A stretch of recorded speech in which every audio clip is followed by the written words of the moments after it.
Kita untuk berjualan tidak perlu lagi pakai orang. Anda tidak perlu rekrut AE yang mikirin komisinya, mikirin apanya. Nggak perlu.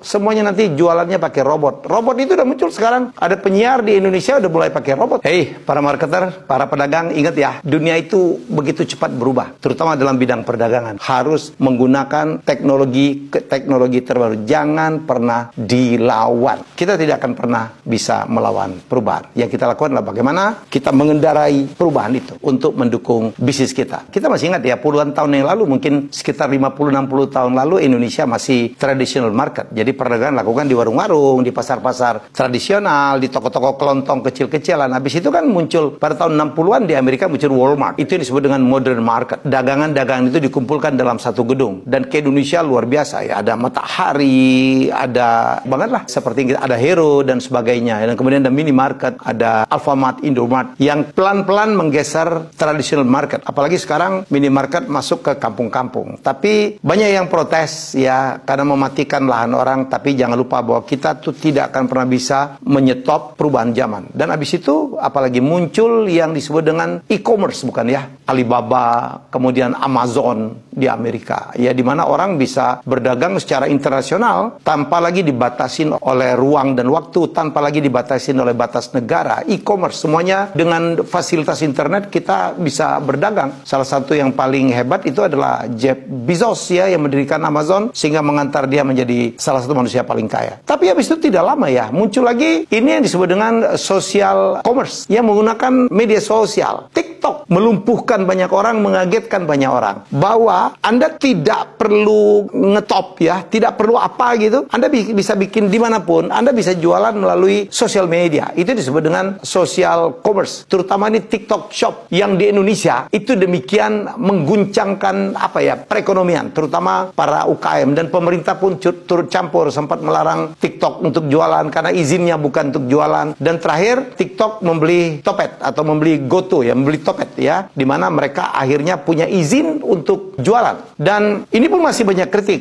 Kemarin TikTok Shop itu mematikan banyak sekali, Tanah Abang jadi sepi dan sebagainya. Come on, saya pikir intinya bukan di situ ya. Selama produk yang kita jual adalah harganya bersaing, saya pikir kita bisa lawan tuh. Buktinya yang di Tanah Abang di mana-mana mereka sudah berjualan melalui TikTok pun atau melalui sosial media pun kan tidak juga bisa seperti yang diharapkan. Masih banyak toko-toko tutup dan sebagainya. Mari kita, menurut saya pemerintah harus melakukan misalnya tidak membolehkan impor barang yang terlalu murah yang mematikan UKM, itu saya sepakat. Tapi cara berjualan hati-hati loh. Sekarang TikTok udah masuk ke Indonesia. Ya walaupun kemarin Menteri UKM juga mulai mempertanyakan lagi. Tapi jangan lupa, kita tidak boleh berhenti di situ. Sekarang muncul commerce yang baru, generasi kelima. Apa itu? Artificial commerce atau artificial intelligent commerce. Dan udah dimulai di Tiongkok. Ini udah ada nih, sudah dikembangkan. Nanti ya kita untuk berjualan tidak perlu lagi pakai orang. Anda tidak perlu rekrut AE yang mikirin komisinya, mikirin apanya. Nggak perlu.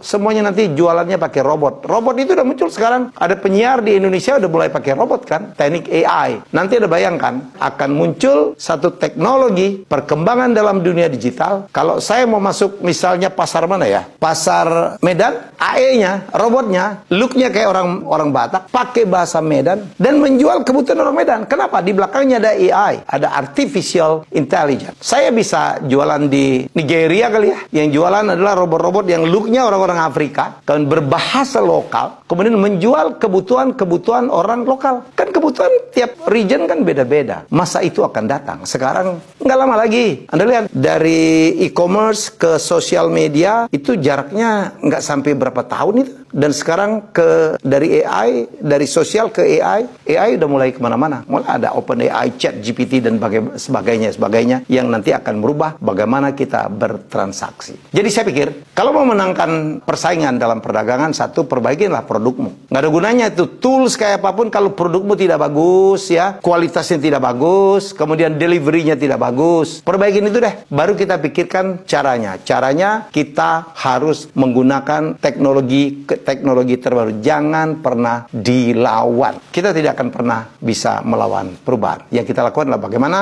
kita mengendarai perubahan itu untuk mendukung bisnis kita. Jadi sekali lagi, bisnismu, produkmu harus bagus, pelayanmu harus bagus. Bagaimana delivery, ya, bagaimana kemurahan dalam maksudnya kemudahan dalam distribusi, bagaimana packaging, ya, bagaimana melayani keluhan-keluhan kalau terjadi yang tidak sesuai dengan yang dimaui oleh customer. Jadi saya pikir itu yang harus kita lakukan. Jadi jangan pernah takut dengan kemajuan teknologi, teruslah belajar. Kalau Anda tidak bisa belajar, Anda harus merekrut orang-orang yang membuat Anda juga bisa tahu tentang perkembangan teknologi.